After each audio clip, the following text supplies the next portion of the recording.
Olá pessoal, sejam bem-vindos a mais uma aula da série Fundamentos de Semicondutores para Dispositivos Eletrônicos. Essa é a parte 5. Vou falar hoje sobre junção PN e diodo não polarizado. Eu sou Clínio Silveira e vou tentar responder essa pergunta. O que ocorre quando se junta um material do tipo P com um material do tipo N? Quais os processos que ocorrem em termos de fluxo, de lacunas e de elétrons livres? Nós vimos nas aulas passadas que o elemento básico de todos os dispositivos eletrônicos, o elemento mais básico é a junção PN ou diodo, onde nós temos a junção do material semicondutor do tipo P com o material semicondutor do tipo N. E nós temos uma foto de um diodo real e, portanto, conforme já estudamos, ele tem dois terminais, o ânodo e o cátodo. Existem duas formas básicas de polarizar um diodo. Polarizar significa submeter a uma diferença de potencial, ou bateria. Aqui existe essa forma aqui, polarização direta, que é onde nós colocamos o terminal positivo da bateria ligado no ânodo, ou seja, no material do tipo P, e o terminal negativo no semicondutor do tipo N ou no cátodo. Essa é chamada polarização direta. Polarização indireta, ou também chamada de reversa, é a polarização contrária, né? É o terminal positivo no semicondutor do tipo N e o terminal negativo ligado no semicondutor do tipo P. A aplicação em que o diodo é mais utilizado é na polarização direta. No entanto, existem algumas aplicações em que a polarização reversa também é utilizada. Nós vamos ver isso mais à frente dos processos envolvidos na polarização direta e indireta. Hoje nós vamos ver o que acontece quando nós juntamos esses dois terminais aqui, o material do tipo P e o material do tipo N. Na prática, o diodo ele é construído numa única pastilha de silício, em que numa região você dopa com átomos pentavalentes e outra com átomos trivalentes, de forma que se forme o material do tipo N ou o material do tipo P. Mas, para efeitos didáticos, nós vamos aqui verificar o que ocorre quando se unem esses dois materiais, como se eles fossem construídos separadamente, apenas para entender os processos envolvidos. Antes disso, vamos ver o que acontece nesse processo chamado recombinação entre átomos de impureza. Então, aqui nós temos representado aqui uma pastilha de silício. Temos aqui vários átomos de silício e duas impurezas. Uma impureza pentavalente, chamada também de impureza doadora. Um átomo pentavalente, que conforme já vimos em aulas passadas, tem um elétron sobrando aqui, que não faz nenhuma ligação covalente aqui na estrutura. E ele é um átomo neutro porque ele tem nas órbitas centrais, na parte central do átomo, tem uma carga líquida de mais 5, e que é neutralizada pela carga de 4 elétrons. Então, ou melhor, 5 elétrons, né? Então, mais 5 com menos 5, a carga é neutra. Aqui no átomo trivalente, que é a impureza chamada de aceitadora, nós temos 3 elétrons na camada de valência, que é neutralizada pela carga líquida mais 3, positiva na parte central desse átomo. No entanto, devido à lacuna que existe aqui, nessa impureza aceitadora, ela está disposta a receber um elétron livre. Então, aqui nós vamos simular de forma bem simples o que ocorre quando esse átomo aqui ele cede seu elétron livre para essa lacuna, ocorrendo então o que chamamos de recombinação, conforme vimos em aulas passadas. Então, vimos que esse elétron livre aqui, do átomo pentavalente, ele cobre essa lacuna. Então, há uma recombinação.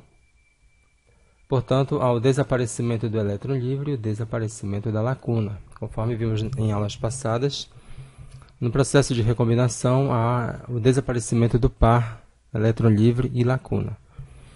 No entanto, quando ocorre esse processo, é interessante notar que quando um átomo de impureza, né, uma impureza doadora, ele doa o seu elétron, né, para preencher uma lacuna, esse átomo se torna um íon. No caso do átomo pentavalente, que perdeu um elétron, ele ficou com excesso de carga positiva. Isso é um íon positivo. Ele não é mais um átomo neutro. Ele é um átomo que tem uma carga positiva mais 1. Uma carga positiva sobrando. E aqui o átomo que recebeu o elétron, ele ficou com um elétron a mais na camada de valência, 4. No qual há uma sobra então de uma carga negativa. Então ele se torna um íon negativo. Então, nesse processo de recombinação entre átomos de impureza, houve a formação de um íon positivo e um íon negativo. Esse tipo de processo vai nos ajudar a entender o que acontece quando unimos os dois materiais semicondutores, um do tipo P e o do tipo N.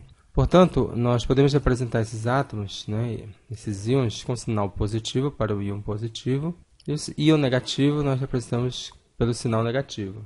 Então, isso significa o seguinte, que o material do tipo N, que nós representamos apenas com elétrons livres, de forma bem simplificada, ele também contém, conforme já vimos, algumas lacunas que são os portadores minoritários. Temos os elétrons livres, que são esse sinal de menos aqui.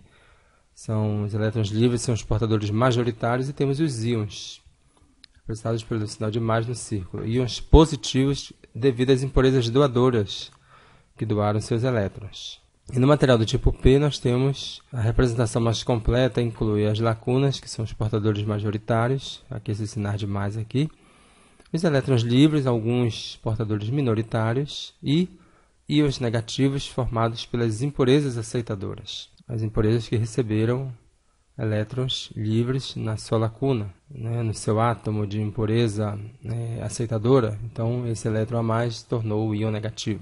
Portanto, a junção PN é formada de dois materiais, do tipo P e do tipo N, que contém de forma mais completa, representando de forma mais adequada todos esses elementos aqui. Mas nós vamos, para efeitos de maior clareza e de forma mais didática, vamos representar novamente o material do tipo P como formado apenas por lacunas, e o material do tipo N formado apenas por elétrons livres. Mas temos que ter ciência de que aqui no material do tipo N, além desses elétrons livres, que são os portadores majoritários, temos algumas lacunas, são os portadores minoritários, e assim nas lacunas aqui do material do tipo P, as lacunas são os portadores majoritários, temos alguns elétrons livres, portadores minoritários, e temos íons de um lado e de outro. Então vamos ver o exato momento em que esses dois materiais se unem. Aqui é como se estivéssemos assim congelado, né? No momento que se uniram, a gente congelou, e aí vai agora esperar ver o que vai acontecer. O que você acha que vai acontecer em termos de fluxo de elétrons e lacunas? É baseado nas aulas anteriores que nós tivemos. Bem, uma ideia que a gente pode ter é que nós vimos nas aulas anteriores que tem a corrente chamada corrente de difusão, que é quando nós temos um portador, né, em excesso numa região, e que ele tende a se espalhar para a região de menor concentração. Aqui nós temos no material do tipo N, né, muitos portadores negativos, cargas negativas ou elétrons livres. E quando ele se une com o material do tipo P, certamente a gente imagina que todos esses elétrons vão se difundir para o material do tipo P. E as lacunas do tipo P também estão concentradas nesse material, vão se difundir para cá, do tipo N, formando uma corrente muito grande, visto que nós vimos que a corrente é uma composição do fluxo de elétrons livres e fluxo de lacunas. Bem, vamos agora representar em termos de orbitais, tá? Eu tenho aqui o material do tipo P, cheio de lacunas, representado pelas bolinhas brancas. Essas órbitas vermelhas aqui, os átomos de impureza receptora ou aceitadora, ou seja, os átomos trivalentes. Por isso tem as lacunas formadas. E aqui, no material do tipo N, temos os átomos pentavalentes, chamadas também de impurezas doadoras, porque tem um elétron livre aqui. Então tem vários elétrons livres representados por essas bolinhas verdes. E temos aqui essa linha amarela representando a junção entre o material do tipo P e o material do tipo N. Então vamos dar um zoom aqui, ó. Temos as lacunas aqui, bolinhas brancas, bolinhas verdes e os elétrons livres. O que a gente imagina que vai ocorrer? Na medida que eles se juntam, no momento em que se juntam esses elétrons livres, todos vão cobrir as lacunas. Nós vamos representar aqui essa primeira fileira aqui, primeira coluna vertical de bolinhas verdes, vão atravessar a junção e cobrir essas lacunas aqui, ó. Notem que esses elétrons livres que saíram daqui cobriram as lacunas. Então houve um desaparecimento da lacuna do lado P e um desaparecimento do elétron livre do lado N. Ó. Agora vamos representar essa segunda fileira, cobrindo essa segunda fileira de lacunas aqui. Ok. Claro, gente, isso aqui é só para efeitos didáticos. Certamente, se fôssemos unir isso na prática, ia ser instantâneo, né? Esses elétrons iam realmente ao mesmo tempo, numa fração aí, ínfima de segundos iria ocorrer tudo isso, mas nós estamos fazendo passo a passo apenas para ajudar na visualização. Note o seguinte, que os elétrons livres que estavam aqui nessas duas fileiras desapareceram e as duas fileiras de lacunas também. Portanto, houve um desaparecimento de portadores e íons foram gerados. Conforme já aprendemos, esses átomos aqui pentavalentes, ao perderem um elétron, se tornaram o quê? Um íon positivo, né? Íons positivos. E esses átomos trivalentes, ao receberem um elétron, eles se tornaram íons negativos. Portanto, aqui na junção, na região da disjunção, há íons positivos no material do tipo N, íons negativos no material do tipo P, próximo à junção. Então, o que você acha? Esses outros elétrons que estão para cá, né, vão atravessar a junção para cobrir essas outras lacunas aqui? Isso não vai acontecer. Por quê? Porque essa região aqui, no qual ficou varrida, digamos assim, de portadores, né, notamos que tem uma barreira de íons aqui. Então, digamos que esse elétron queira passar aqui na junção, ó, ele vai ser atraído de volta, tá, por essa camada de íons aqui, além de ser repelido por esses íons negativos. Então, esse elétron vai tender a ficar aqui mesmo. Ok? Portanto, voltando para a representação mais simples, quando unimos o material do tipo P com o material do tipo N, ocorre o quê? Que alguns elétrons livres vão passar para cá, na região de junção, e algumas lacunas também vão passar para cá. Vai haver uma recombinação aqui na região de junção, e então vai haver o quê? Criação de íons, geração de íons positivos no material do tipo N e íons negativos no material do tipo P. Essa região aqui é chamada região de depressão. Ou seja, os portadores que estavam aqui nessa região, próxima à junção, foram depletados ou varridos, e no lugar deles ficou esses átomos em forma de íons. Ok?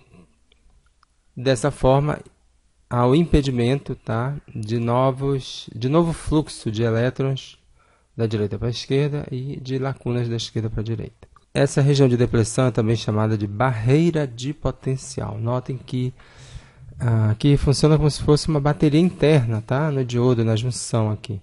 Essa diferença de potencial que é criada aqui, ela para o germânio é cerca de 0,3 volts, para o silício é cerca de 0,7 volts. Portanto, um diodo como esse aqui, que ele não tem nenhuma bateria ligada nele, ele não está polarizado, né? Ele tem um fluxo inicial aqui de corrente. No entanto, esse fluxo é muito rápido e em regime permanente não há mais fluxo algum.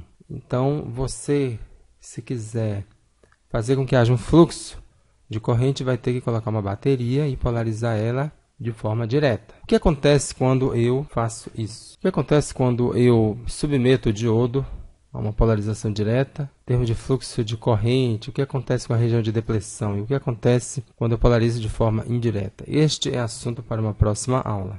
Se você gostou da aula, por favor, dê um like, que isso ajuda a dar visibilidade e relevância, tá, ao canal. Se você não é inscrito, inscreva-se no canal. Dúvidas, sugestões, por favor, comentem na área de comentários. Agradeço a atenção de todos e até a próxima aula.